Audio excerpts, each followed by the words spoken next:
Hi friends, welcome back to Manthan's vlog. ಎಲ್ಲರೂ ಹೇಗಿದ್ದೀರಾ ಸ್ನೇಹಿತರೆ? ನಾನು ಕೂಡ ಆರಾಮಾಗಿದ್ದೀನಿ. ಸೊ ನೀವು ಕೂಡ ಆರೋಗ್ಯವಾಗಿದ್ದೀರಾ ಅಂತ ಭಾವಿಸ್ತಾ ಇವತ್ತಿನ ವ್ಲಾಗ್ನ ಶುರು ಮಾಡೋಣ. ಹಾಗೆ ಇವತ್ತಿನ ವ್ಲಾಗ್ ಯಾರಿಗೆಲ್ಲ ಇಷ್ಟ ಆಗಿರುತ್ತೆ ನಿಮ್ಮ ಅನಿಸಿಕೆಗಳನ್ನ ಕಮೆಂಟಲ್ಲಿ ತಿಳಿಸಿ. ಹಾಗೆ ಫ್ರೆಂಡ್ಸ್ ಆ್ಯಂಡ್ ಫ್ಯಾಮಿಲಿಗೂ ಶೇರ್ ಮಾಡಿ, ಒಂದೇ ಒಂದು ಲೈಕ್ ಕೊಡೋದನ್ನು ಮರಿಬೇಡಿ. ಇವತ್ತಿನ ಟಾಪಿಕ್ ನೀವು ಆಲ್ರೆಡಿ ತಂಬ್ಲೈನಲ್ಲಿ ಗೊತ್ತಾಗಿರುತ್ತೆ ಅಂತ ಅಂದ್ಕೊತೀನಿ. ಹೌದು, ಟೆನ್ಷನ್ ಇಲ್ಲದೆ ಇರೋವಂಥ ಜೀವನ ಇಲ್ಲ ಕಣ್ರಿ. ಎಲ್ಲರಿಗೂ ಅವ್ರದ್ದಾದಂಥ ಒಂದು ಕಮಿಟ್ಮೆಂಟ್ಸ್ ಆಗಿರಲಿ, ವರ್ಕ್ ಪ್ರೆಷರ್ ಆಗಿರಲಿ ಎಲ್ಲ ಇರುತ್ತೆ. ಬಟ್ ಅದನ್ನು ನಾವು ಯಾವ ರೀತಿಯಾಗಿ ನಿಭಾಯಿಸ್ಕೊಳ್ಳೋದು ಅನ್ನೋದನ್ನು ತಿಳ್ಕೊಂಡ್ರೆ ಆರಾಮಾಗೇ ಜೀವನ ಸಾಗಿಸ್ಬೋದು. ಈಗ ನಮ್ಮದೇ ತಗೊಳ್ಳಿ, ಆ್ಯಸ್ ಎ ಹೌಸ್ ವೈಫು ಮದುವೆಗೂ ಫಸ್ಟು ಯಾವ ರೀತಿ ಇದ್ದೋ ಈಗ ಯಾವ ರೀತಿ ಇದ್ದೀವಿ ಅಂದರೆ ಒಂದೊಂದು ಸಲ ಅನಿಸಿರುತ್ತೆ, ಈ ನಾಲ್ಕು ಗೋಡೆಗಳ ಮಧ್ಯೆ ಇದ್ದು ಇಷ್ಟೇನ ಲೈಫು ಅಂತ ಅನಿಸ್ಬಿಡುತ್ತೆ. ಬಟ್ ಅದು ನಮ್ಮ ತಪ್ಪು ಕಲ್ಪನೆ ಅಲ್ವಾ? ಸೊ ನಾವು ಯಾವ ರೀತಿಯಾಗಿ ಯೋಚನೆ ಮಾಡ್ತೀವೋ ಆ ರೀತಿಯಾಗಿ ನಮ್ಮ ಒಂದು ಮೊದಲು ಮೈಂಡ್ಸೆಟ್ ಹೇಗಿರುತ್ತೆ ಹಾಗೇ ನಮ್ಮ ಜೀವನನೂ ಸಾಗಿಸ್ಕೊಂಡು ಹೋಗುವಂಥದ್ದು. ಈಗ ನಾನು ಯಾವುದೋ ಒಂದು ಬುಕ್ನ ಓದಿದಾಗ ಒಂದು ಆರ್ಟಿಕಲ್ನ ನೋಡಿದೆ. ಜೀವನದಲ್ಲಿ ಏನೇ ಒಂದು ಕಷ್ಟ ಆಗಿರಲಿ, ಸುಖ ಆಗಿರಲಿ, ಇಲ್ಲ ಒಂದು ಕಾಯಿಲೆನೇ ಬರ್ತಿದೆ ಅಂದ್ಕೊಳ್ಳಿ, ಅದಕ್ಕೆಲ್ಲ ಕಾರಣ ನಮ್ಮ ನಾಲಿಗೆ ಹೇಗಪ್ಪ ಅಂತ ಅಂತೀರಾ? ಹೌದು, ಹೇಗೆ ಅಂತ ಹೇಳ್ತೀನಿ ನೋಡಿ. ಕಾಯಿಲೆ ಬಂದರೆ ನಾವು ಏನಾದರೂ ಒಂದು ಸರಿಯಾಗಿ ಊಟ ತೊಗೊತಾ ಇಲ್ಲ ಅಂತ ಅರ್ಥ. ಲೈಕ್ ನಾವೇನು ಅಂದ್ಕೊಂಬಿಡ್ತೀವಿ, ಟೇಸ್ಟಿಯಾಗಿ ನಮಗೆ ಸಮಾಧಾನ ಆದರೆ ಸಾಕಪ್ಪ, ಟೇಸ್ಟಿ ಫುಡ್ಡು ಆಗಿರ್ಬೋದು, ಜಂಕ್ ಫುಡ್ಗಳು ಆ ರೀತಿಯಾಗಿ ತಿನ್ನೋದು ಆಗಿರ್ಬೋದು. ಸೊ ಅದೆಲ್ಲ ನಮ್ಮ ಆರೋಗ್ಯಕ್ಕೆ ಒಳ್ಳೆಯದಾ? ಇಲ್ಲ ಅಲ್ವಾ? ಸೊ ಅದೇನೇ ನೋಡಿ, ಬೇಕಾದರೆ ಮುದ್ದೆ ಯಾರ್ಯಾರು ತಿಂತೀರಾ ಕಮೆಂಟ್ ಮಾಡಿ ನನಗೆ. ಸೊ ನಾನು ತಿಂತೀನಿ, ಬಟ್ ಡೈಲಿ ಏನು ತಿನ್ನೋದಿಲ್ಲ. ಮುದ್ದೆ ತಿಂದರೆ ಆರೋಗ್ಯಕ್ಕೆ ಒಳ್ಳೆಯದು, ಜೀರ್ಣಕ್ಕೆ ಅಂದರೆ ಜಾಸ್ತಿ ಶಕ್ತಿ ಬರುತ್ತೆ ಅಂತ ಅವತ್ತಿಂದನೂ ನಮ್ಮ ಚಿಕ್ಕ ಹುಡುಗರಿಂದನೂ ನಮ್ಮ ಅಪ್ಪ ಅಮ್ಮ ಹೇಳ್ಕೊಂಬಂದಿರೋದು ಅದೇನೇ. ಸೊ ಇವಾಗೂ ಅಷ್ಟೇನೆ, ನಾವೇ ರಾಗಿ ಬೆಳೆದ್ರೂ ಮುದ್ದೆ ನನಗೆ ಅಷ್ಟೊಂದಾಗಿ ತಿನ್ನೋದೇ ಇಲ್ಲ. ಸೊ ಹಾಗೆಯೇ ಆರೋಗ್ಯಕರವಾದಂಥ ಒಂದು ಫುಡ್, ಅದೇ ಏನಾದರೂ ರೊಟ್ಟಿ ಹಾಕಿದ್ರೆ, ರಾಗಿ ರೊಟ್ಟಿ ಹಾಕಿದ್ರೆ ಅದನ್ನು ತಿಂತೀನಿ. ಹಾಗೆಯೇ ಈ ಅಂಬ್ಲಿ ಮಾಡ್ತಾರೆ ಗೊತ್ತಾ, ರಾತ್ರಿ ಮುದ್ದೆನ ಬೆಳಗ್ಗೆಗೆ ಮೊಸರು ಹಾಕಿ ಸ್ವಲ್ಪ ಸಾಲ್ಟ್ ಹಾಕಿ ಈರುಳ್ಳಿ ಎಲ್ಲ ಹಾಕಿ ಕಲಿಸ್ಬಿಟ್ಟು ಕುಡಿತಾರೆ ಅಂಬ್ಲಿ ಅಂತ. ಸೊ ಆ ರೀತಿಯಾಗಿಯೂ ನಾವು ತಿನ್ಬೋದು. ಸೊ ಅದನ್ನು ಸಹ ಚೆನ್ನಾಗಿರುತ್ತೆ. ಮುದ್ದೆ ತಿನ್ನೋಕ್ಕಾಗಲ್ಲ ಅಂದರೆ ನಾನು ಈ ಥರನೂ ಟ್ರೈ ಮಾಡ್ತೀನಿ. ಮುದ್ದೆ ಅಂತಲೇ ಅಲ್ಲ, ನಾವು ಹೆಲ್ದಿ ಫುಡ್ಡ ತೊಗೊಬೇಕು. ಹಾಗೆಯೇ ಯಾವ ರೀತಿ ನಾವು ಒಂದು ಊಟ ಮಾಡೋದಾಗಿರ್ಬೋದು. ಇವಾಗ ನಾವು ಊಟ ಮಾಡಿರ್ತೀವಿ, ತಿರ್ಗಾ ಮತ್ತೆ ಏನೋ ತಿನ್ನಬೇಕು ಅನಿಸುತ್ತೆ, ಹಾಗೆಯೇ ಅದನ್ನು ತಿಂದ್ಬಿಡೋದು. ಆ ರೀತಿ ಎಲ್ಲ ನಮ್ಮ ನಾಲಿಗೆ ಅದೇ ಹೇಳ್ತಾರಲ್ಲ, ಟೇಸ್ಟಿಯಾಗಿರೋದು ಮಿಕ್ಚರ್ ಆಗಿರ್ಬೋದು ಇರುತ್ತೆ. ಊಟನೇ ಮಾಡಲ್ಲ, ಬರೀ ಸ್ನ್ಯಾಕ್ಸೇ ತಿನ್ಕೊಂಡಿರೋಂಥದ್ದು. ಆ ರೀತಿ ಎಲ್ಲ ಮಾಡಿದ್ರೆ ನಮ್ಮ ಆರೋಗ್ಯನೇ ಹಾಳಾಗೋದು ಅಲ್ವಾ? ಸೊ ಅದನ್ನು ನಾವು ಮೇನಾಗಿ ತಿಳ್ಕೊಬೇಕು. ನೆಕ್ಸ್ಟು, ಜೀವನದಲ್ಲಿ ಜಗಳ ಆಗ್ತಿದೆ ಅಂತಂದರೆ ಅದಕ್ಕೂ ಕೂಡ ನಮ್ಮ ನಾಲಿಗೆನೇ ಕಾರಣ. ಯಾಕೆಂದರೆ ಎಲ್ಲಿ ಮಾತಾಡಬೇಕೋ ಅಲ್ಲಿ ಮಾತಾಡದೇ ಇರ್ತೀವಿ, ಎಲ್ಲಿ ಮಾತಾಡಬಾರ್ದು ಅಲ್ಲಿ ಮಾತಾಡ್ತೀವಿ. ಸೊ ಒಂದೊಂದು ಸಲ ತಮಾಷೆಗೆ ಅಂತ ಹೇಳ್ತಿರ್ತೀವಿ, ಅದು ಬಟ್ ಸೀರಿಯಸ್ ಆಗಿ ಆಗೋಗ್ಬಿಟ್ಟಿರುತ್ತೆ ಅಲ್ವಾ? ಎಲ್ಲದಕ್ಕೂ ನಾಲ್ಗೆನೇ ಕಾರಣ. ಗಾದೆನೇ ಇದೆಯಲ್ಲ, ಮಾತು ಬಲ್ಲವನಿಗೆ ಜಗಳವಿಲ್ಲ, ಊಟ ಬಲ್ಲವನಿಗೆ ರೋಗ ಇಲ್ಲ ಅಂತ. ಸೊ ನೋಡಿ, ಎರಡೂ ಇದೆ ಇದರಲ್ಲಿ ಅಲ್ವಾ? ಆರೋಗ್ಯನೂ ಇದೆ, ಹಾಗೆಯೇ ನಾವು ಮಾತು ಯಾವ ರೀತಿ ಆಡ್ತೀವಿ ಅನ್ನೋದ್ರೂ ಸಹ ಅವಾಗಿಂದನೇ ಈ ಗಾದೆನೇ ಇದೆ, ಇವಾಗ ಯಾರೂ ಸೃಷ್ಟಿ ಮಾಡಿರೋದಲ್ಲ. ಸೊ ಅದನ್ನು ನಾವು ನಿಭಾಯಿಸ್ತಿದ್ದೀವ ಅನ್ನೋದನ್ನು ಯೋಚನೆ ಮಾಡಬೇಕಾಗತ್ತೆ. ಎಷ್ಟೋ ಗಾದೆಗಳಿದ್ದಾವೆ, ನಾವು ಅದರಲ್ಲಿ ಯಾವ್ದು ನಿಭಾಯಿಸ್ತಿದ್ದೀವಿ ಕಮೆಂಟ್ ಮಾಡಿ. ನಿಮಗೆ ಯಾವುದಾದ್ರೂ ಗೊತ್ತಿರೋದು ನಾವು ನಿಭಾಯಿಸ್ತಾ ಇದ್ದೀವಿ ಅನ್ನೋದು. ಇದೊಂದು ಮಾತ್ರ ಇರ್ಬೋದೇನೋ, ದುಷ್ಟುನ್ ಕಂಡ್ರೆ ದೂರ ಇರಿ ಅಂತ ಹೇಳ್ತಾರೆ. ಸೊ ನಾನು ಅದನ್ನೇ ಹೇಳ್ತಾ ಇದ್ದೀನಿ, ನಮಗೆ ಯಾರ ಒಂದು ಒಡನಾಟ ನಮಗೆ ಇಷ್ಟ ಆಗುತ್ತೋ ಅವ್ರ ಜೊತೆ ಇದ್ದರೆ ನಾವು ಖುಷಿಯಾಗೇ ಇರ್ತೀವಿ ಅಲ್ವಾ? ಸೊ ನಮಗೆ ಯಾರು ಇಷ್ಟ ಇರಲ್ವೋ ಆ ಎನ್ವಿರಾನ್ಮೆಂಟಿಂದ ನೀವು ಆಚೆ ಬಂದುಬಿಡ್ಬೇಕು. ಇಲ್ಲ ಅಂತಂದರೆ ನಮ್ಮ ಮೈಂಡಲ್ಲಿ ಇಷ್ಟ ಇಲ್ದಿರೋ, ಅದೇನು ಹೇಳ್ತಾರಲ್ಲ, ಒಂದು ಪಂಜರದಲ್ಲಿ ಗಿಣಿನ ಎಷ್ಟು ದಿವಸ ಅಂತ ನಾವು ಕೂಡಾಕೋಕ್ಕಾಗತ್ತೆ? ಆ ಎನ್ವಿರಾನ್ಮೆಂಟ್ ನಮಗೆ ಇಷ್ಟ ಆಗ್ತಿಲ್ವಾ? ಬೇಡ, ಬೇರೆ ಕ್ರಿಯೇಟ್ ಮಾಡ್ಕೊಳ್ಳೋಣ. ನಮಗೆ ಯಾವ ರೀತಿಯಾಗಿ ಸಮಾಧಾನವಾಗಿರಬೇಕು, ಖುಷಿಯಾಗಿರಬೇಕು, ಸೊ ಆ ಒಂದು ಎನ್ವಿರಾನ್ಮೆಂಟು ನಾವೇ ಕ್ರಿಯೇಟ್ ಮಾಡ್ಕೊಬೇಕು. ಸೊ ಟೆನ್ಷನ್ ಫ್ರೀ ಆಗಿರೋದಕ್ಕೆ ಮೊದಲನೇ ಟಿಪ್ಸ್ ಏನು ಅಂತಂದರೆ ಹೆಲ್ತ್ನ ನೋಡ್ಕೊಬೇಕು.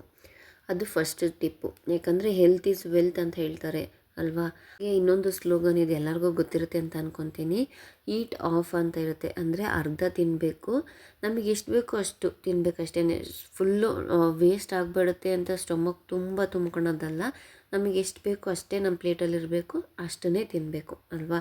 ಜಾಸ್ತಿ ಹಾಕೊಂಬಿಟ್ಟು ಮತ್ತು ತಿರ್ಗಾ ವೇಸ್ಟ್ ಮಾಡೋದು, ಆ ರೀತಿ ಎಲ್ಲ ಮಾಡೋಕ್ಕೆ ಹೋಗಬೇಡ್ದು. ಇನ್ನು ಡಬಲ್ ಓಡಾಡಬೇಕು. ನಾವೇನು ಊಟ ಮಾಡ್ತೀವೋ ಅದಕ್ಕಿಂತ ಎರಡರಷ್ಟು ಓಡಾಡಬೇಕು. ಓಡಾಡೋದು ಅಂದರೆ ಬರೀ ವಾಕ್ ಮಾಡೋದೇ ಅಲ್ಲ, ಅಟ್ಲೀಸ್ಟ್ ಕೆಲಸನೂ ಸಹ ಮಾಡ್ಬೋದು ಅಲ್ವಾ. ಸೊ ಇನ್ನು 3 ಹೊತ್ತು ನಗ್ತಾ ಇರಬೇಕು. ಈ ರೀತಿ ಇದ್ದರೆ ಲೈಫ್ ಲಾಂಗ್ ಹ್ಯಾಪಿಯಾಗೇ ಇರ್ತೀವಿ ಅಲ್ವಾ. ಎಷ್ಟು ನಿಜ. ನಾವು ಒಂದು ಹೆಲ್ತಿ ಫುಡ್ ತೊಗೊಳೋದಾಗಿರ್ಬೋದು, ಕೆಲಸ ಮಾಡೋದಾಗಿರ್ಬೋದು, ಹಾಗೆ ನಗ್ತಾ ಇರೋದು. ಈ ರೀತಿಯಾಗಿದ್ದರೆ ಎಷ್ಟು ಆರಾಮಾಗಿರುತ್ತೆ ಜೀವನ. ಯಾವುದೇ ಟೆನ್ಷನು ಇರೋದಿಲ್ಲ.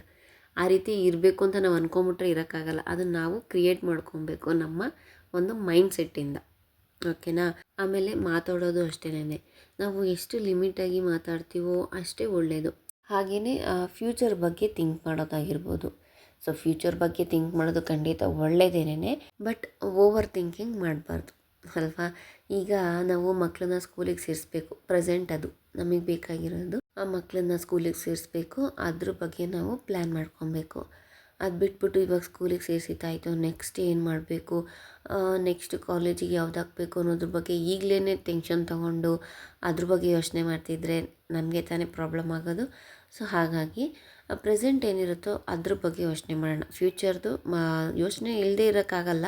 ಹಾಗಂತ ನಾವು ಅತಿಯಾಗಿ ಅದರಲ್ಲೇ ತೊಡಗೋದು ತುಂಬಾ ಕಷ್ಟ ಆಗುತ್ತೆ. ಹಾಗಾಗಿ ಫ್ಯೂಚರ್ ಬಗ್ಗೆ ಪ್ಲ್ಯಾನ್ ಇರಬೇಕು, ಬಟ್ ಓವರ್ ಥಿಂಕಿಂಗ್ ಇರಬಾರ್ದು. ಓಕೆನಾ. ಸೊ ಅದು ಮೇನ್. ಹಾಗೆಯೇ ಕೆಲವೊಂದು ಸತಿ ನಾವು ಏನು ಯೋಚನೆ ಮಾಡ್ತೀವಿ ಅಂತಂದರೆ, ಸುಮ್ಮನೆ ಫಾರ್ ಎಕ್ಸಾಂಪಲ್ ನಾನು ಹೇಳ್ತಾ ಇದ್ದೀನಿ, ಈಗ ನಮ್ಮ ರಿಲೇಟಿವ್ಸೇ ಆಗಿರ್ಬೋದು. ಸೊ ನಮ್ಮನ್ನು ಬಿಟ್ಟು ಎಲ್ಲೋ ಹೋಗ್ಬಿಡೋದಾಗಿರಲಿ, ಎಲ್ಲೋ ಹೋಗಿ ಬಂದಿರ್ತಾರೆ. ಸೊ ನಮ್ಮನ್ನೊಂದು ಮಾತು ಕರೆದಿಲ್ಲ, ನಾವು ಹೋಗ್ತಿದ್ವೇನೋ ಅವ್ರ ಜೊತೆ.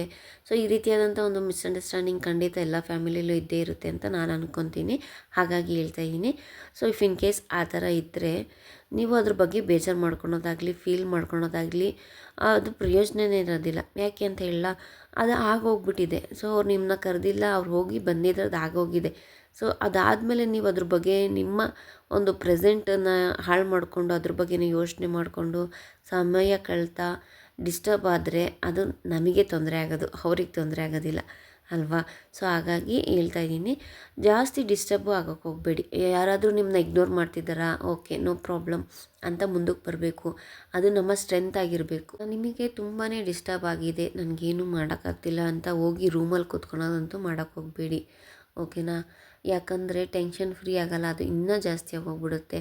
ನಮಗೆ ಟೆನ್ಷನ್ ಫ್ರೀ ಆಗಬೇಕು ಅಂದರೆ ಏನು ಮಾಡಬೇಕು ಅಂತಲೂ ಹೇಳ್ತೀನಿ. ನನಗೆ ಟೆನ್ಷನ್ ಫ್ರೀ ಆಗಬೇಕು ಅಂತಂದರೆ ಕೆಲಸ ಮಾಡ್ತೀನಿ. ನನಗೆ ಆ ಕೆಲಸ ಮಾಡೋದಕ್ಕೇನೆ ಅಂದರೆ ನನಗೇನೋ ಬೇಜಾರಾಗಿರುತ್ತೆ. ಕೆಲಸ ಇರುತ್ತೆ, ಬಟ್ ಆದರೂ ಮಾಡೋಕ್ಕೆ ಇಂಟ್ರೆಸ್ಟ್ ಬರೋದಿಲ್ಲ. ಆದರೂ ನಾನು ಮಾಡಲೇಬೇಕು, ಯಾಕಂದರೆ ಅದೇ ನನ್ನ ವರ್ಕು. ಇನ್ಕಂಪ್ಲೀಟ್ ಆಗಿದ್ದರೆ ಮತ್ತೆ ತಿರ್ಗಿ ನಾನೇ ಮಾಡಬೇಕು, ಇನ್ನೂ ಜಾಸ್ತಿ ಆಗೋಗ್ಬಿಡುತ್ತೆ ಅಲ್ವಾ.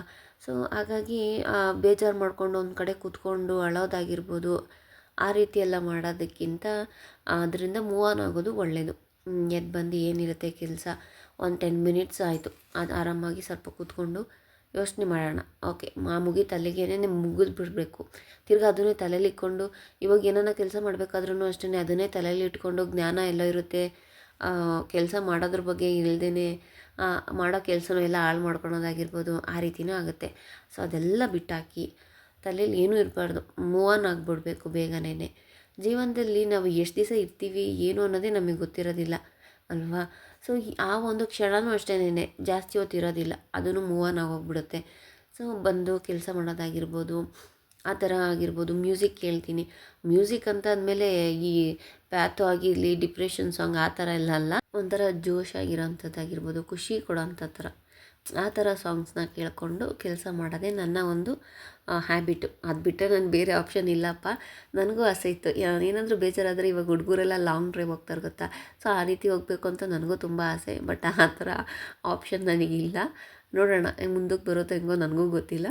ಅದೊಂದು ಆಸೆ ಇದೆ ನನಗೆ. ಸೊ ಆ ರೀತಿಯಾಗಿರ್ಬೋದು. ಹಾಗೆಯೇ ನಾನೇನಾದರೂ ಬೇಜಾರು ಮಾಡಿಕೊಂಡು ಹೀಗೆ ಸುಮ್ಮನೆ ರೂಮಲ್ಲಿ ಹೋಗಿ ಕೂತ್ಕೊಳ್ತೀನಿ ಅಂದ್ಕೊಳ್ಳಿ, ಏನಾದರೂ ಬೇಜಾರಾಗಿರಲಿ, ಇಲ್ಲ ಜಾಸ್ತಿ ಟೆನ್ಷನ್ ತೊಗೊಳೋದಾಗಿರಲಿ, ಆ ರೀತಿ ಮಾಡಿದಾಗ ಹೋಗಿ ರೂಮಲ್ಲಿ ಕೂತ್ಕೊತಿದ್ದೆ. ಆಗ ನಮ್ಮ ಮನೇಲಿ ಹೇಳೋರು, ಆಚೆ ಬಾ, ರೂಮಿಂದ ಆಚೆ ಬಾ ಫಸ್ಟು ಅಂತ ಹೇಳೋರು. ನನಗೆ ಇಲ್ಲ, ನಾನು ಈ ಟೈಮಲ್ಲಿ ಒಂಟಿಯಾಗಿದ್ರೇ ನನಗೆ ಸಮಾಧಾನ ಅಂತ ಹೇಳ್ತಿದ್ದೆ. ಬಟ್ ಆ ರೀತಿ ಇರೋದು ತಪ್ಪು. ನಮ್ಮ ಮನೇಲಿ ಮಕ್ಕಳಿದ್ದಾರೆ, ಮಕ್ಳ ಜೊತೆ ನೋಡು, ಮಕ್ಳ ಜೊತೆ ಸ್ವಲ್ಪ ಟೈಮ್ ಸ್ಪೆಂಡ್ ಮಾಡು, ಎಲ್ಲ ಇದಾಗುತ್ತೆ, ಸಮಾಧಾನ ಆಗುತ್ತೆ ಅಂತ ಅವರು ಸಹ ನನ್ನ ಮೋಟಿವೇಟ್ ಮಾಡ್ತಾರೆ. ಬಟ್ ಯಾವಾಗಲೂ ಅದೇ ಮೋಟಿವೇಟ್ಗೋಸ್ಕರ ನಾವು ಕಾಯೋಕ್ಕಾಗಲ್ಲ ಅಲ್ವಾ. ಸೊ ನಾವೇ ಸೆಲ್ಫ್ ಮೋಟಿವೇಟ್ ಸಹ ಆಗಲೇಬೇಕು ಅಂತ ನಾನು ಇದನ್ನು ಹೇಳ್ತಾ ಇದ್ದೀನಿ. ಸೊ ಮಕ್ಳ ಜೊತೆ ಆಟ ಆಡೋದಾಗಿರ್ಬೋದು. ನಮ್ಮ ಚಿಕ್ಕ ಮಗಳಂತೂ ಎಷ್ಟು ಚೆನ್ನಾಗಿ ಮಾತಾಡ್ತಾಳೆ ಗೊತ್ತಾ. ಅವಳು ಮಾತಾಡೋದು ಯಾವಾಗಾದರೂ ಹಾಕ್ತೀನಿ ನಿಮಗೆ ವ್ಲಾಗಲ್ಲಿ. ಹೆಂಗೆ ಮಾತಾಡ್ತಾಳೆ ಅಂದರೆ ಎಷ್ಟೇ ಬೇಜಾರಿದ್ರೂ ಆಟೋಮೆಟಿಕ್ಕಾಗಿ ಸ್ಮೈಲ್ ಬಂದ್ಬಿಡುತ್ತೆ ಮುಖದಲ್ಲಿ. ಚಿಕ್ಕ ಮಕ್ಕಳು ಮಾತಾಡೋದೇ ಒಂದು ಚೆನ್ನಾಗಿರುತ್ತೆ. ಆ ಶೈಲಿ ಆಗಿರ್ಬೋದು, ಕೆಲವೊಂದು ಸತಿ ಅರ್ಥನೇ ಆಗಲ್ಲ, ಬಟ್ ಆದರೂ ಒಂಥರ ಕ್ಯೂಟ್ನೆಸ್ ಇರುತ್ತೆ ಅಲ್ವಾ. ಸೊ ಮಕ್ಳ ಜೊತೆ ಟೈಮ್ ಸ್ಪೆಂಡ್ ಮಾಡೋದು, ಈ ರೀತಿಯಾಗಿ ನಾನು ನನ್ನನ್ನು ಮೋಟಿವೇಟ್ ಮಾಡಿಕೊಂಡು ಆ ಒಂದು ಝೋನಿಂದ ಆಚೆ ಬರ್ತೀನಿ. ನಮ್ಮ ಲೈಫಲ್ಲಿ ಏನಿದೆ ಅದಕ್ಕೆ ಥ್ಯಾಂಕ್ಫುಲ್ ಆಗಿರಬೇಕು ದೇವರಿಗೆ. ಹೌದು, ದೇವರಿಗಿಂತ ದೊಡ್ಡೋರು ಯಾರೂ ಇಲ್ಲ ಅಲ್ವಾ. ಸೊ ಅಯ್ಯೋ ನಮ್ಮ ಲೈಫ್ ಈ ರೀತಿ ಆಗಿದೆಯಲ್ಲ, ನನ್ನ ಗಂಡ ಹಾಗೆ ಏನೂ ಕೊಡಿಸಲ್ಲ, ನೆಕ್ಸ್ಟ್ ನನ್ನ ಮಕ್ಕಳು ನೋಡಿ ನನ್ನ ಮಾತು ಕೇಳಲ್ಲ, ನಮ್ಮ ರಿಲೇಟಿವ ಅವ್ರು ಬಿಡಿ ಅಂತ ಒಂದು ನೆಗೆಟಿವ್ ಸೈಡ್ ಆಫ್ ಲೈಫ್ನೇ ನಾವು ನೋಡ್ತಾ ಇದ್ದರೆ ನೆಗೆಟಿವ್ ಆಗೇ ಇರುತ್ತೆ, ಏನೂ ಚೇಂಜ್ ಆಗೋದಿಲ್ಲ. ನೋಡಿ, ಎಲ್ಲ ರಿಲೇಷನ್ಶಿಪ್ಪು ಪರ್ಫೆಕ್ಟಾಗೇ ಇರುತ್ತೆ ಅಂತ ನಾನು ಹೇಳೋದಿಲ್ಲ. ಕುಂದು ಕೊರತೆ ಇದ್ದೇ ಇರುತ್ತೆ. ದೇವ್ರೇನು ಎಲ್ಲನೂ ನಿನಗೆ ಹೀಗೆ ಇರಬೇಕು ಅನ್ನೋದನ್ನು ಹೇಳಿರಲ್ಲ. ಸುಖವಾಗಿ ಇರು ಅಂತ ಹೇಳೋದಿಲ್ಲ, ಕಷ್ಟನೂ ಪಡಬೇಕು ಅಂತ ಹೇಳಿದ್ದಾರೆ ಅಲ್ವಾ. ಹಾಗಾಗಿ ನಾವು ನಮ್ಮ ಲೈಫಲ್ಲಿ ನೆಗೆಟಿವ್ ಇರುತ್ತೆ, ಪಾಸಿಟಿವ್ ಇರುತ್ತೆ. ಫಾರ್ ಎಕ್ಸಾಂಪಲ್, ನಮ್ಮ ಯಜಮಾನ್ರು ಜಾಸ್ತಿ ಎಲ್ಲೂ ಕರ್ಕೊಂಡು ಹೋಗೋಲ್ಲ, ಅದು ನಿಜಾನೇ. ಯಾಕಂದರೆ ಅವ್ರಿಗೆ ಕೆಲಸ ಕಾರ್ಯ ಇರುತ್ತೆ, ಅವ್ರನ್ನೂ ನಾವು ಅರ್ಥ ಮಾಡ್ಕೊಬೇಕು, ಅವ್ರು ನಮ್ಮನ್ನ ಅರ್ಥ ಮಾಡ್ಕೊತಾರೆ. ಬಟ್ ರೇರ್ಲಿ ಆಗಿ ಕರ್ಕೊಂಡು ಹೋಗ್ತಾರೆ.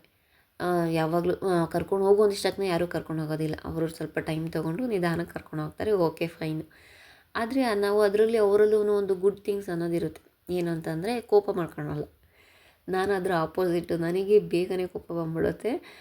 ಅವರಿಗೆ ಅಷ್ಟೊಂದಾಗಿ ಕೋಪ ಬರೋಲ್ಲ. ಏನೇ ಹೇಳಿದ್ರು ಸೀರಿಯಸ್ಸಾಗಿ ತೊಗೊಳೋದೇ ಇಲ್ಲ. ಅದು ಒಂಥರ ಒಳ್ಳೆಯದೇನೆ, ಓಕೆನಾ. ಆ ರೀತಿಯಾಗಿರುತ್ತೆ. ಸೊ ನಾವು ಇನ್ನು ಮಕ್ಳಿಗೆ ಕೇಳಿ, ಮಕ್ಳು ಮೂಡ್ ಹೆಂಗಿರುತ್ತೋ ಹಂಗೇನೆ. ಏನಾದರೂ ಮಾಡು ಅಂದಾಗ ಮಾಡಲ್ಲ, ಮಾಡಬೇಡ ಅಂದಾಗ ಮಾಡೋದು, ಅದು ಸಹಜ. ಮಕ್ಳ ಬಗ್ಗೆ ನಾವೇನು ಮಾತಾಡೋಕ್ಕಾಗೋದಿಲ್ಲ. ಇಟ್ಸ್ ಅವರ್ ಚೈಲ್ಡ್ಹುಡ್, ಎಂಜಾಯ್ ಮಾಡೋಕ್ಕೆ ಬಿಡಬೇಕು ಅಷ್ಟೇನೆ. ಇನ್ನು ರಿಲೇಟಿವ್ಸ್ ಬಗ್ಗೆ ಆಗಿರ್ಬೋದು. ರಿಲೇಟಿವ್ಸ್ ನೋಡಿ, ನಾನು ಹೇಳೋದಾದರೆ ನನಗೆ ತುಂಬ ಇಷ್ಟ. ಮನೆಗೆ ನೆಂಟರು ಬರೋದಾಗಿರ್ಬೋದು, ಅವ್ರ ಜೊತೆ ಟೈಮ್ ಸ್ಪೆಂಡ್ ಮಾಡೋದು. 1 ದಿವಸ 2 ದಿವಸ ಸಾಕು, ಜಾಸ್ತಿ ಬೇಡಪ್ಪ. ಅಟ್ಲೀಸ್ಟ್ 2 ದಿವಸನಾದ್ರೂ ಆರಾಮಾಗಿ ಅವ್ರ ಜೊತೆ ಟೈಮ್ ಸ್ಪೆಂಡ್ ಮಾಡೋದಾಗಿರ್ಬೋದು ನನಗೆ ತುಂಬಾ ಇಷ್ಟ. ಈಗಂತ ಅಲ್ಲ, ಮುಂಚೆಯಿಂದನೂ, ಮದುವೆಗಿಂತ ಮುಂಚೆ ಚಿಕ್ಕ ಹುಡುಗರಿಂದನೂ ಅಷ್ಟೇನೆ. ಹಾಗೆಯೇ ನಮಗೆ ಏನಾದರೂ ಬೇಜಾರಾದಾಗ ಬನ್ನಿ ಅಂತ ಹೇಳ್ತೀವಿ, 2 ದಿವಸ ಇದ್ದು ಹೋಗೋದು. ಬಟ್ ಇವಾಗಿನ ಟೈಮಲ್ಲೆಲ್ಲ ಅದನ್ನೆಲ್ಲ ಫಾಲೋ ಮಾಡೋರು ಯಾರಿದ್ದಾರೋ ನನಗೂ ಗೊತ್ತಿಲ್ಲ. ಯಾಕಂದರೆ ಎಲ್ಲರಿಗೂ ವರ್ಕ್ ಪ್ರೆಷರ್ ಇದ್ದೇ ಇರುತ್ತೆ. ಹೌದು, ಮಕ್ಳಿಗೆ ಸ್ಕೂಲ್ ಇರುತ್ತೆ, ನಾವು ಅದನ್ನು ಅರ್ಥ ಮಾಡ್ಕೊಬೇಕು ಅಷ್ಟೇನೆ. ಅದು ಬಿಟ್ಟು ನಾವು ಅಯ್ಯೋ ಅವ್ರಿಗೆ ನಮ್ಮ ಮನೆಗೆ ಬರೋಕ್ಕೆ ಇಷ್ಟ ಆಗಿದ್ದಿಲ್ಲ ಅಂತ ನೆಗೆಟಿವ್ ಆಗಿ ನಾವು ಯೋಚನೆ ಮಾಡ್ತಿದ್ರೆ ನಮ್ಮದೇ ಮನಸ್ಥಿತಿ ಹಾಳಾಗೋದು ಅಲ್ವಾ. ಜೀವನದಲ್ಲಿ ಖುಷಿಯಾಗಿ ಸಾಗಿಸ್ಬೇಕು ಅಂದರೆ ಯಾವುದನ್ನು ಸೀರಿಯಸ್ಸಾಗಿ ತೊಗೊಳಕ್ಕೆ ಹೋಗಬಾರ್ದು. ಅದು ಮೇನ್ ಥಿಂಗು, ಅರ್ಥ ಮಾಡ್ಕೊಳ್ಳಿ. ಸೀರಿಯಸ್ನೆಸ್ ಅನ್ನೋದು ಲೈಫಲ್ಲಿ ಇರಬೇಕು, ಬಟ್ ಯಾವ ಟಾಪಿಕ್ ಮೇಲೆ ಇರಬೇಕು, ಯಾವುದ್ರ ಮೇಲೆ ಇರಬಾರ್ದು ಅನ್ನೋದನ್ನು ನಾವು ಅರ್ಥ ಮಾಡ್ಕೊಬೇಕು. ಅಂದರೆ ನಮ್ಮ ಒಂದು ಗೋಲ್ ಇರುತ್ತೆ, ನಾವೇನು ಸಾಧಿಸ್ಬೇಕು ಅಂತ ಅಂದ್ಕೊಂಡಿದ್ದೀವಿ, ನಾವೇನು ಮಾಡಬೇಕು. ಸೊ ನಾವು ಅದ್ರ ಬಗ್ಗೆ ನಾವು ಸೀರಿಯಸ್ನೆಸ್ ತೊಗೊಂಡು ಆ ರೀತಿಯಾಗಿ ಒಂದು ಗುಡ್ ಪ್ರೊಸೀಜರಲ್ಲಿ ಮುಂದೆ ಬರೋದು ಒಳ್ಳೆಯದು. ಅದು ಬಿಟ್ಟು ಬೇಡದಿರೋದ್ರ ಬಗ್ಗೆ ಯೋಚನೆ ಮಾಡ್ತಾ, ಆಗೋಗಿರೋದ್ರ ಬಗ್ಗೆ ಯೋಚನೆ ಮಾಡ್ತಾ ಸಮಯನ ಹಾಳು ಮಾಡ್ಕೊಂಡು ಅಷ್ಟು ಒಳ್ಳೆಯದಲ್ಲ ಅಂತ ಹೇಳ್ತೀನಿ. ಹೀಗೆ ನಮಗೆ ಗೊತ್ತಿರೋರೇ ಇದ್ದಾರೆ, ಎಲ್ಲ ಇದೆ ಅವ್ರ ಹತ್ರ. ಆ ಮನೆ ಇದೆ, ವರ್ಕ್ ಇದೆ, ಅಸೆಟ್ಸ್ ಇದೆ, ಎಲ್ಲ ಇದೆ. ಬಟ್ ನೆಮ್ಮದಿಯಾಗಿ ನಿದ್ದೆ ಮಾಡೋಕ್ಕಾಗೋದಿಲ್ಲ. ಸೊ ಮನುಷ್ಯನಿಗೆ ನೆಮ್ಮದಿಯಾಗಿ ನಿದ್ದೆ ಮಾಡೋಕ್ಕೆ ಆಗ್ತಿಲ್ಲ ಅಂದಮೇಲೆ ಅದೆಲ್ಲ ಇದ್ರೂ ಏನು ಪ್ರಯೋಜನ. ಸೊ ನಮ್ಮ ಹತ್ರ ಏನಿಲ್ಲ ಅಂತ ಯೋಚನೆ ಮಾಡಿ ಮಾಡಿ ಇಲ್ದಿರೋ ಅಂಥ ಕಾಯಿಲೆಗಳನ್ನೆಲ್ಲ ಬರೆಸ್ಕೊಂಡು 2 ವರ್ಷ ಮುಂಚೆನೇ ಹಾರ್ಟ್ ಅಟ್ಯಾಕ್ ಆಗಿ ಹೋಗ್ಬಿಡ್ತೀವಿ ಅಲ್ವಾ. ಸೊ ಅದಕ್ಕೆ ಇರೋದ್ರಲ್ಲೇ ಖುಷಿಯಾಗಿ ನಗ್ನಗ್ತಾ ಬಾಳೋದು ಮುಖ್ಯ. ಇಲ್ಲ ಅಂದರೆ ಅದು ಎಂಡ್ಲೆಸ್ಸು. ನೀವು ನೋಡ್ಕೊಳ್ಳಿ, ನಮ್ಮ ಹತ್ರ ಸ್ವಲ್ಪ ಅಮೌಂಟ್ ಇದ್ದರೆ ಅಯ್ಯೋ ಇಷ್ಟೇನಾ, ಇನ್ನೂ ಇರಬೇಕಿತ್ತು, ಇಲ್ಲಾಂದರೆ ಒಂದು ಕಾರ್ ತೊಗೊಳ್ಬೋದಾಗಿತ್ತು ಅಂತ ಅನಿಸುತ್ತೆ. ಇಲ್ಲ ಗೋಲ್ಡ್ ಇದ್ರೂ ಇನ್ನೂ ಬೇರೆ ಬೇರೆ ಡಿಸೈನ್ಸ್ ಗೋಲ್ಡ್ ತೊಗೊಳ್ಬೋದಾಗಿತ್ತು ಅಂತ ಅನಿಸುತ್ತೆ. ಸೊ ಆಸೆಗೆ ಕೊನೆಯೇ ಎಲ್ಲಿದೆ ಅಲ್ವಾ. ಸ್ಯಾಟಿಸ್ಫ್ಯಾಕ್ಷನ್ಸ್ ಇಲ್ಲದೆ ಇರೋವಂಥ ಜೀವನ ಎಂಡ್ಲೆಸ್. ಈಗ ನಾವೇ ಅಂದ್ಕೊಂಡಿದ್ದೆಲ್ಲ ಆಗಬೇಕು, ಆಗ್ಲೇ ಸಕ್ಸಸ್ ಅನ್ನೋದಲ್ಲ. ಆ ಒಂದು ಜರ್ನಿಯಲ್ಲಿ ನಾವು ಏನು ಕಲಿತಾ ಇದ್ದೀವಿ ಅನ್ನೋದು ಕೂಡ ಒಂದು ಪಾಠ ನಮಗೆ. ಹಾಗೆ ನಮಗೆ ಗೋಲ್ಡ್ ತೊಗೊಂಡ್ರೆ ಇಲ್ಲ ಹೊಸ ಬಟ್ಟೆ ತೊಗೊಂಡ್ರೆ ಖುಷಿ ಪಡೋದು ಖಂಡಿತ ಹಾಗಂತ, ಬಟ್ ಅದರಿಂದನೇ ನಾವು ಖುಷಿ ಆಗೋದು ಅನ್ನೋದು ತಪ್ಪು. ಸಣ್ಣ ಪುಟ್ಟ ಕಾರಣ ಇರುತ್ತೆ. ಹೀಗೆ ದಿನ ಎಲ್ಲ ಖುಷಿಯಾಗಿರಬೇಕು. ಈಗ ನಿಮಗೆ ಹುಷಾರಿಲ್ಲ, ಓಕೆನಾ, ನಿಮಗೆ ನೆಕ್ಲೆಸ್ ತಂದು ಕೊಟ್ಟರೆ ಖುಷಿಯಾಗಿರೋಕ್ಕಾಗತ್ತಾಗ? ಇಲ್ಲ ಅಲ್ವಾ. ಮೇನ್ ಹೆಲ್ತ್, ಆರೋಗ್ಯ ಭಾಗ್ಯ ಎಲ್ಲ ಇದ್ದು ಅರ್ಧ ವಯಸ್ಸಿಗೆ ನೆನ್ನೆ ಮೇಲೋದ್ರೆ ಏನು ಬಂತು ಅಲ್ವಾ. ಹೆಲ್ತ್ನ ಚೆನ್ನಾಗಿ ನೋಡ್ಕೊಬೇಕು, ಯಾರಿಗೂ ಭಾರವಾಗಿರಬಾರ್ದು. ಎಲ್ಲರನ್ನೂ ಖುಷಿಯಿಂದ ನೋಡಿಕೊಂಡು ಅವ್ರ ಖುಷಿಯಲ್ಲೇ ನಮ್ಮ ಖುಷಿ ಕಾಣೋದು ಒಂಥರ ಫೀಲಿಂಗ್ಸ್, ಅದು ಬೇರೆ ಥರ. ಆ್ಯಂಡ್ ಇನ್ನೊಂದು ವರ್ಸ್ಟ್ ಥಿಂಗ್ ಮಾಡೋದು, ಸುಮಾರು ಜನನ ನೋಡಿದ್ದೀನಿ ಕಂಪ್ಯಾರಿಷನ್ ಮಾಡೋದು. ಅವ್ರ ಥರ ಅದಿಲ್ಲ ಇದಿಲ್ಲ ಅಂತ ಕಂಪ್ಯಾರಿಸನ್ ಮಾಡಿಕೊಂಡು, ನಿಜ ಹೇಳ್ತೀನಿ ಇದನ್ನು ಫಸ್ಟ್ ಬಿಟ್ಬಿಡ್ಬೇಕು. ನಾವು ಇಂಪ್ರೂವ್ಮೆಂಟ್ ಇರಬೇಕು, ಡೆಫಿನೆಟ್ಲಿ ಇಂಪ್ರೂವ್ಮೆಂಟ್ ಇರಬೇಕು. ಅವ್ರನ್ನ ನೋಡಿ ನಾವು ಕಲಿತು ಇಂಪ್ರೂವ್ ಆಗೋದು ಬೇರೆ.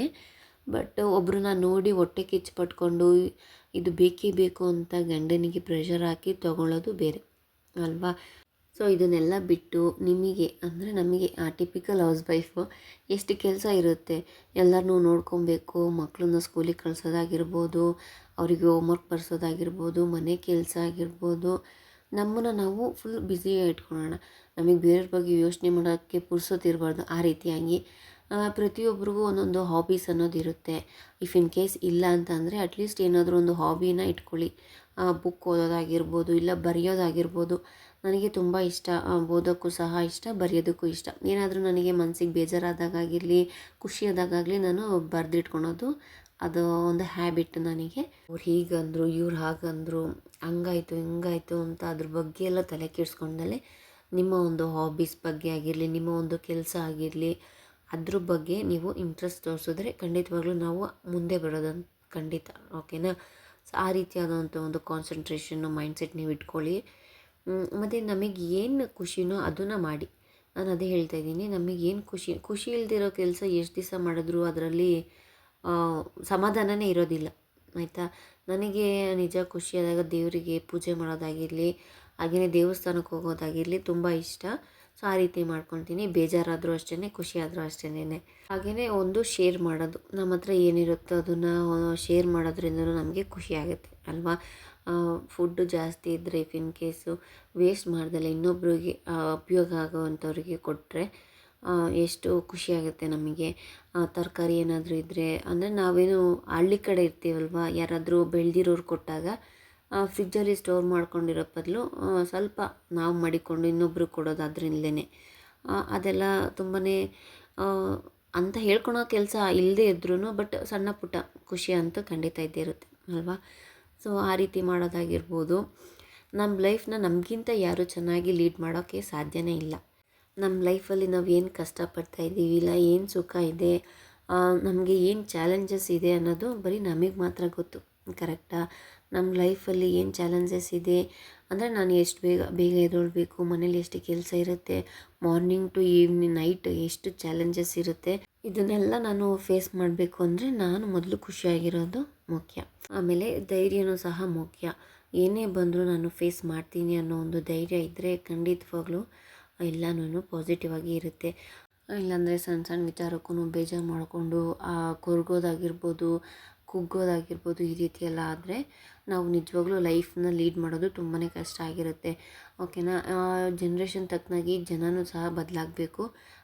ಆ ಒಂದು ಬದಲಾವಣೆ ನಮ್ಮನ್ನು ಒಂದು ಒಳ್ಳೆ ಸ್ಥಾನಕ್ಕೆ ಕರ್ಕೊಂಡು ಹೋಗಬೇಕು, ಆ ರೀತಿಯಾಗಿರಬೇಕು. ಓಕೆನಾ. ಅದು ಬಿಟ್ಟು ಬೇರೆ ನೋಡಿ, ನಾನು ಹೇಳ್ತಿದ್ದೀನಿ, ನೆಗೆಟಿವ್ ಅನ್ನೋದು ಸಹ ಇರುತ್ತೆ, ಹಾಗೆಯೇ ಪಾಸಿಟಿವ್ ಅನ್ನೋದು ಸಹ ಇರುತ್ತೆ. ನಮ್ಮ ಸುತ್ತಮುತ್ತ ಒಂದು ಒಳ್ಳೆ ಜನರು ಸಹ ಇರ್ತಾರೆ, ಕೆಟ್ಟವರು ಇರ್ತಾರೆ. ನಮಗೆ ಯಾವುದು ಬೇಕು ಅದು ನಮಗೆ ಗೊತ್ತಿರಬೇಕು. ನಿಮಗೆಲ್ಲ ಈ ಸ್ಟೋರಿ ಗೊತ್ತೇ ಇರುತ್ತೆ. ಗಿಣಿಗಳದ್ದು 2 ಗಿಣಿಗಳು, ಇಬ್ಬರು ತಪ್ಪಿಸ್ಕೊಂಡು ಒಂದು ಬಂದು ಕಳ್ಳನ ಹತ್ರ ಬೆಳೀತಾ ಇರುತ್ತೆ, ಇನ್ನೊಂದು ಬಂದು ಋಷಿ ಮುನಿಯರ ಹತ್ರ ಬೆಳೀತಾ ಇರುತ್ತೆ. ಸೊ ಹಾಗೆಯೇ ಒಂದು ಸತಿ ರಾಜ ಬರಬೇಕಾದ್ರೆ ಗಿಣಿ ಮಾತಾಡ್ಸೋದಾಗಿರ್ಬೋದು, ಈಗ ಬಂದ್ರೆ ದಣಿವಾಗಿದೆಯಾ, ನೀರು ಬೇಕಾ ಅಂತ ಒಂದು ಮೃದು ಸ್ವಭಾವದಿಂದ ಕೇಳೋದಾಗಿರ್ಬೋದು, ಆ ರೀತಿ ಮಾಡ್ತಿತ್ತಂತೆ.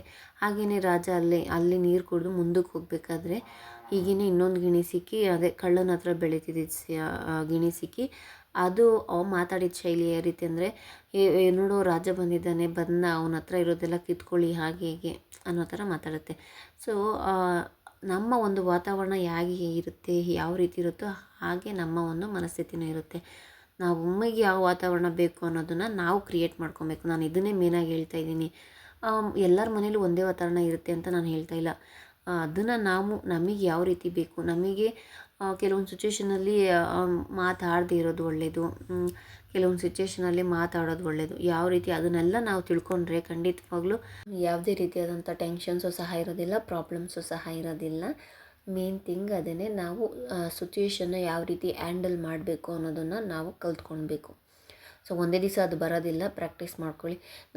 ನಾನು ಸಹ ಕಲಿತಾ ಇದ್ದೀನಿ, ಕೋಪದಲ್ಲಿ ಮಾತಾಡಬಾರ್ದು ಅಂತಾರೆ. ಹೌದು, ಕೋಪದಲ್ಲಿ ಮಾತಾಡೋದು ತುಂಬಾ ತಪ್ಪು. ಸೊ ನಾನು ಕಲಿತಾ ಇದ್ದೀನಿ, ಇಂಪ್ರೂವ್ ಆಗಿದ್ದೀನಿ. ಅದ್ರ ಬಗ್ಗೆ ನಾನು ನೆಕ್ಸ್ಟ್ ವ್ಲಾಗಲ್ಲಿ ಯಾವಾಗಾದರೂ ತಿಳಿಸ್ತೀನಿ. ಈ ವ್ಲಾಗ್ ನಿಮಗೆ ಸ್ವಲ್ಪನಾದರೂ ಇಷ್ಟ ಆದರೆ ಪ್ಲೀಸ್ ಲೈಕ್ ಮಾಡಿ. ಮತ್ತೆ ಸಿಗೋಣ ಮುಂದಿನ ವ್ಲಾಗಲ್ಲಿ. ಧನ್ಯವಾದಗಳು.